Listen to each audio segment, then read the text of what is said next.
So hello everyone, welcome back to the channel chalk book. तो बच्चा आज हम लोग पढ़ने वाले हैं फ्रेंच रिवॉल्यूशन का पार्ट 4। तो हम लोग 3 पार्ट पढ़ चुके हैं और हाफ चैप्टर तो ऑलरेडी कवर हो चुका है।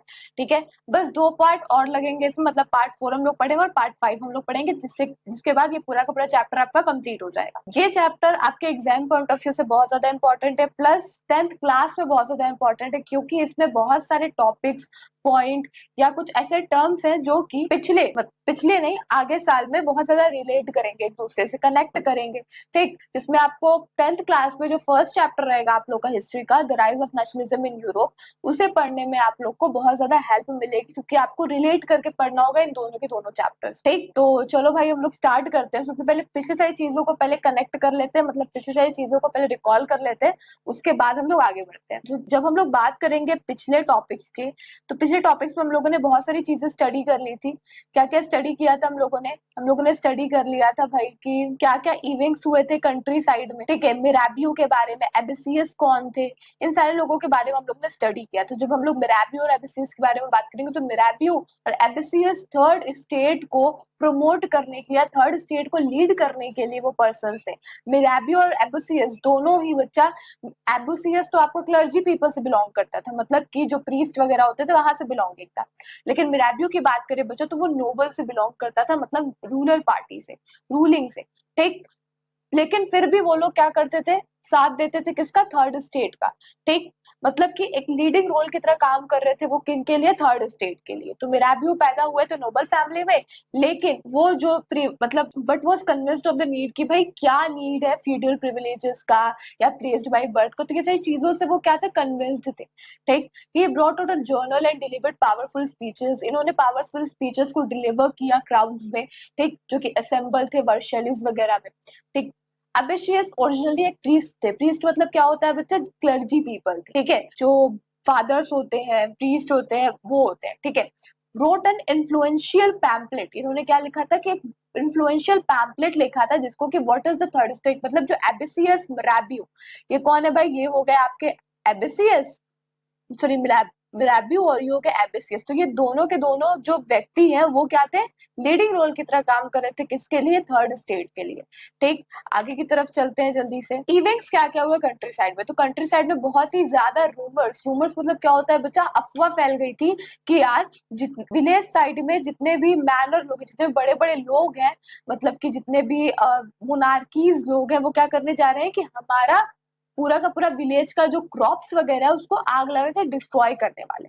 ये अफवाह फैली।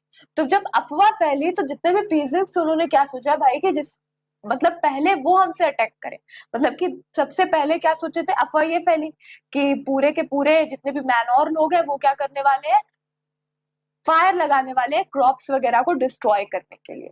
ठीक, तो पीजेंट्स वगैरह ने सोचा कि पहले वो हमला करे, इससे पहले हम ही हमला कर दे। ठीक, तो उन लोगों ने उनके चैटिक्स में हमला कर दिया। मतलब क्या होता है कि वर्शेलीज जो बड़े बड़े होते हैं ना, महल वगैरह, राजा के महल पे हमला करना स्टार्ट कर दिया पिचफॉर्क से। मतलब कि पिचफॉर्क्स इन द सेंस कि अपने पीजेंट्स की, फार्मर्स के जो जितने भी इक्विपमेंट्स होते हैं, कुल्हाड़ी वगैरह, उनसे वो क्या करने लगे, हमला करने लगे और निकल गए अटैक करने के लिए। They looted hoarded grain and run down documents. इन लोगों ने डॉक्यूमेंट वगैरह को जला दिया जो कि कंटेन करते थे गॉड ड्यू का, किसका, फार्मर्स वगैरह का। Large number of nobles fled from their homes. कितने तो नोबल्स थे, अब नोबल्स वगैरह तो डर गए भाई, ये जब राजा मोनार्क वगैरह पे हमला कर रहे हैं तो हम लोग पे भी तो हमला कर सकते हैं ना, तो इससे पहले वो लोग हमला करें, उससे पहले हम लोग क्या करते हैं, भाग जाते हैं या किसी नेबर कंट्री में जाके शिफ्ट हो जाते हैं, मतलब माइग्रेट हो जाते हैं। ठीक, आगे की बात देखें तो बच्चा faced with the power of his revolting subjects. तो जो लुइस 16 थे, फाइनली इन्होंने क्या किया कि भाई जब ये अदर मोनार्की पीपल को इतना ज्यादा मतलब ट्रीट इतने गंदे तरीके से कर रहे हैं, जला दे रहे हैं, मार दे रहे हैं, ये सारी चीजें कर रहे हैं, तो क्या पता है ये मेरे भी वर्शलिस पे हमला कर दे, मेरे पे हमला कर दे। तो इन्होंने क्या किया भाई, ये इन्होंने उस कॉन्स्टिट्यूशन को एक्सेप्ट किया। ये पूरा लड़ाई किस वजह से हुआ था बच्चा, ये रिवोल्ट किस वजह से छिड़ा था बच्चा, क्योंकि उन्होंने जो लुइस 16 थे, उन्होंने उनके कॉन्स्टिट्यूशन को एक्सेप्ट करने से मना कर दिया था।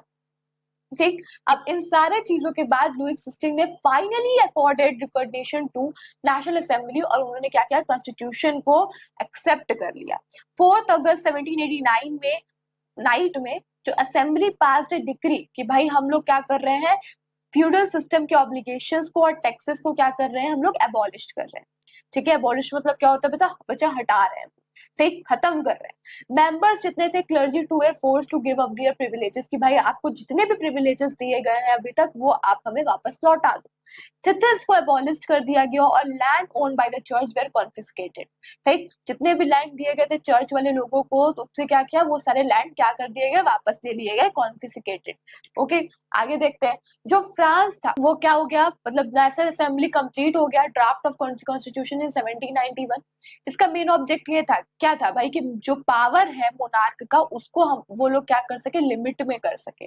ठीक, कि भाई मोनार्की लोग उतना ही पावर यूज करे जितना उनको कहा गया, अपने से ज्यादा नहीं, मतलब लिमिट में रहे उनकी पावर। तो ये जितने power instead been concentrated in hands of one person, और जितनी भी पावर्स थी बच्चा वो एक पर्सन पे के पास थी, मतलब मोनार्की के पास थी, राजा के पास थी, लुईस 16 के पास थी। तो उनसे क्या किया, वेर नाउ सेपरेट, अब उस पावर को क्या कर दिया बच्चा, सेपरेट कर दिया गया और 3 बॉडीज बना दी गई, लेजिस्लेचर, एग्जीक्यूटिव और judiciary. These made France a constitutional monarchy, और यही चीज क्या बनाता है जब constitutional monarchy बनाता है फ्रांस को। तो क्वेश्चंस आ सकते हैं कि what made France a constitutional monarchy, तो ये सारे पॉइंट्स आप लोग लिख देना, मार्क्स आराम से मिल जाएंगे।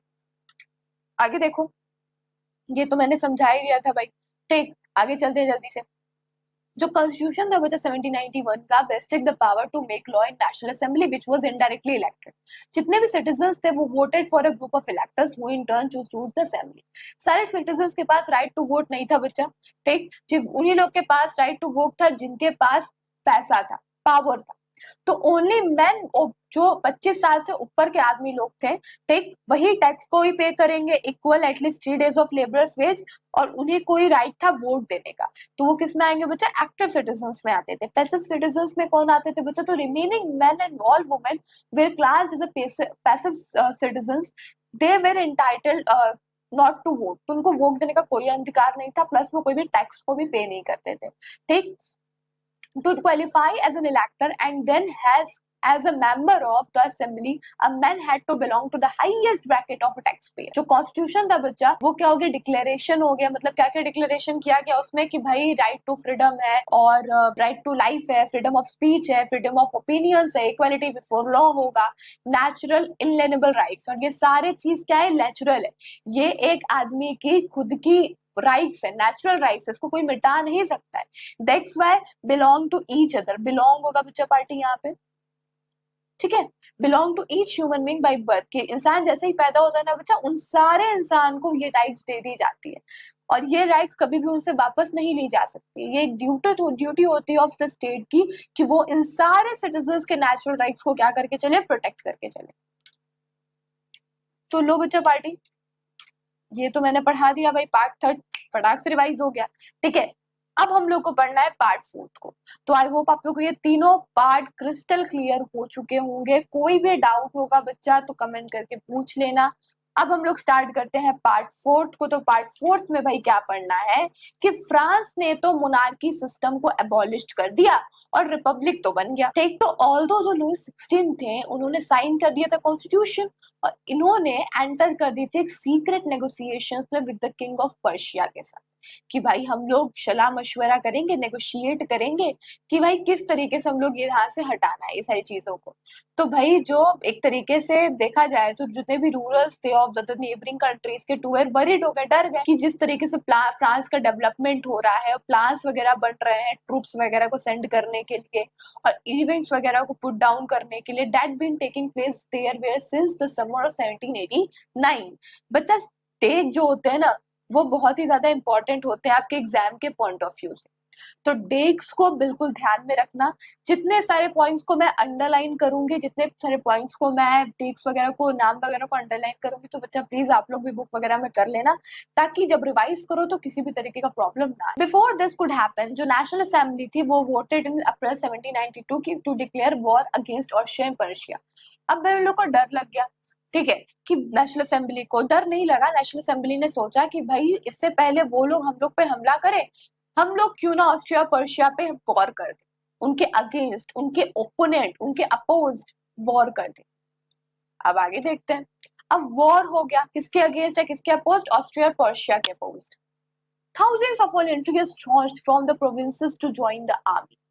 उन्होंने देखा कि जो ये वॉर है of the people against kings and aristocracies, ये जो वॉर है बच्चा वो पूरे के पूरे यूरोप में किंग्स और एरिस्टोक्रेसीज अगेंस्ट है. अमंग द पेट्रियोटिक, अब यहाँ पे एक सॉन्ग्स बनाया गया है ताकि लोगों के अंदर एक नहीं होता है अच्छी खासी एनर्जी डेवलप्ड हो जाए, ठीक, अपनी कंट्री को लेके, ठीक. तो उन लोगों ने क्या किया, एक सॉन्ग किया, सॉन्ग लगाया, सॉन्ग बनाया, सॉरी. तो अमंग द पेट्रियोटिक सॉन्ग्स उन्होंने दे सैंग वाज द मार्शलिस्ट. उससे वो क्या, उस सॉन्ग का नाम क्या था बच्चा, मार्शलिस्ट नाम था, ठीक. Composed by the poet. अब ये जो सॉन्ग था बच्चा वो एक पोएट के थ्रू कंपोज करवाया गया. कंपोज मतलब क्या होता है बच्चा, गवाया गया. वो गाए थे उन्हें, कौन गाया था, पोएट रोगेट डे लियस, ठीक, एल है ये, लियस, ठीक. कंपोज्ड बाय द पोएट, ठीक, इनके थ्रू लिखा गया, सॉरी लिखा गया, गाया नहीं गया, लिखा गया, ठीक. आगे चलते हैं. इट वॉज सung फॉर द फर्स्ट टाइम, पहली बार गाया गया था वॉलेंटियर्स के थ्रू मार्शलिज में, as they marched into Paris so got its name, ठीक. जो मार्शलिज था बच्चा वो क्या हो गया था, फ्रांस का नेशनल एंथम बन चुका था बच्चा. पार्टी समझ में आया, ठीक. आगे चलते हैं जल्दी से. जितने भी रिवॉल्यूशनरी वॉर्स थे, मतलब जितने भी रिवॉल्यूशनरी वॉर्स थे, ब्रॉड लॉस, सब उनको लॉस होने लगा. अब भाई जब तुम वॉर कर रहे हो तो भाई वॉर में ऐसा नहीं होता है कि आपको सिर्फ फायदा हो, कुछ ना कुछ लॉसेस तो होते ही हैं, ठीक. एंड कुछ इकोनॉमिक डिफिकल्टीज हुई पीपल को.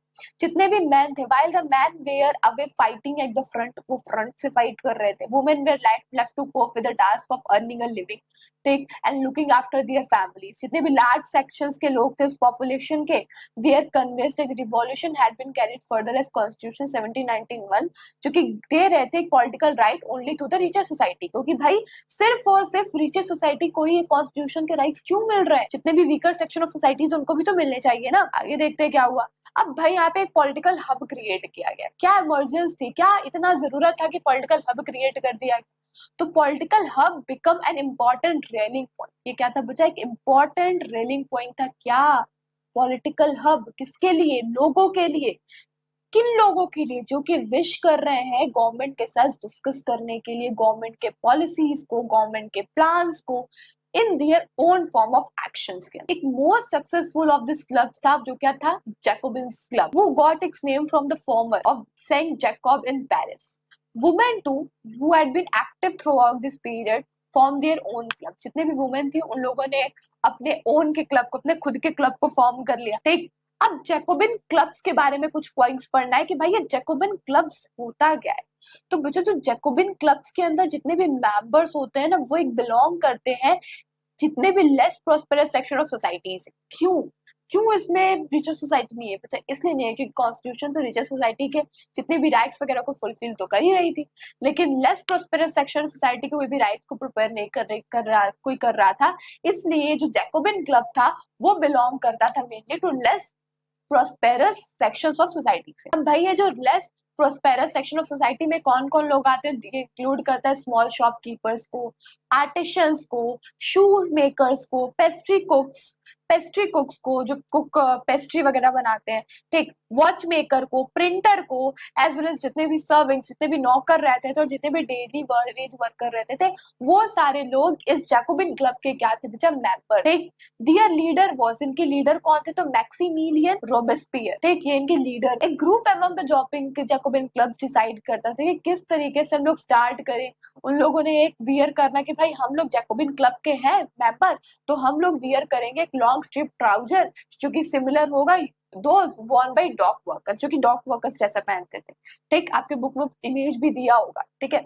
जितने भी जैकोबिन थे ना, वो came to be known as the sans culottes, literally meaning knee breeches, जो कि क्या था, जो कि नी ब्रीचेस थे. Sans culottes men wore in addition the red cap. वो लोग क्या करते थे, रेड कैप पहनते थे, जो कि उनके लिबर्टी को, ये जो बच्चा रेड कैप था ना, ये जो रेड कैप था वो उनके लिबर्टी को, मतलब कि फ्रीडम को क्या करता था भाई, सिंबलाइज करता था, ठीक है. Women were not allowed to do so, और वुमेन को अलाउड ही नहीं था कि आप ये सारी चीजें करो, ठीक. आगे की तरफ चलते हैं.